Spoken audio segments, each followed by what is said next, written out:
Thank you so much. Let's move on to Graham. Nice to see you here. How are you? What have you been working on lately? I know you're into NFTs as well. Give us a little intro, maybe, yeah, what you do in the space.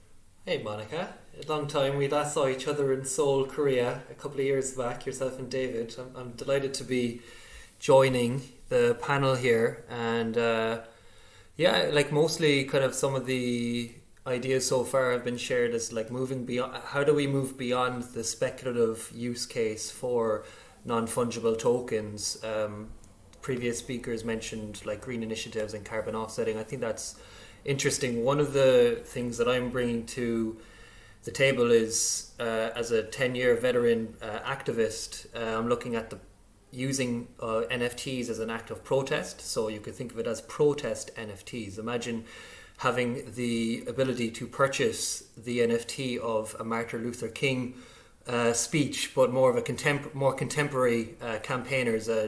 We've seen Snowden already selling an NFT, and there's campaigns such as the Free Ross campaign, who, you know, Ross Ulbricht is an artist himself. And so how do we a lot of activists are using art to change people's minds. And one of the ways in which I'm doing that here in Lisbon is I opened an exhibition a couple of weeks back in the beginning of May called Casa Das Drogas, which means House of Drugs in Portuguese.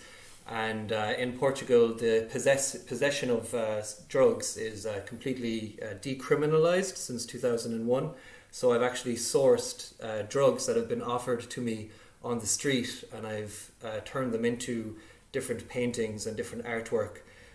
But because the sale is not legal, it's not like the United States where certain substances can be sold legally, taxed and regulated. Portugal still have a lot of catching up to do.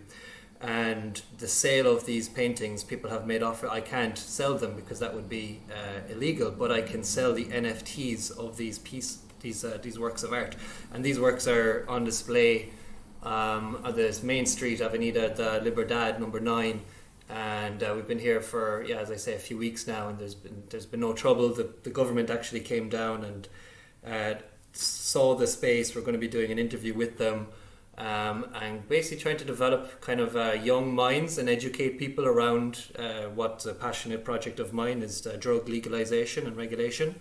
So what I see is interesting for something like the NEAR protocol is I've already signed up. I'm already one of the 7,000 people on the wait list. I'm dying to put Casa Das Drogas on NEAR and potentially experiment with different protest NFTs in the future.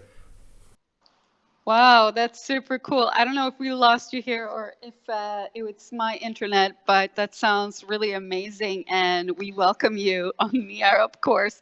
You're really out there.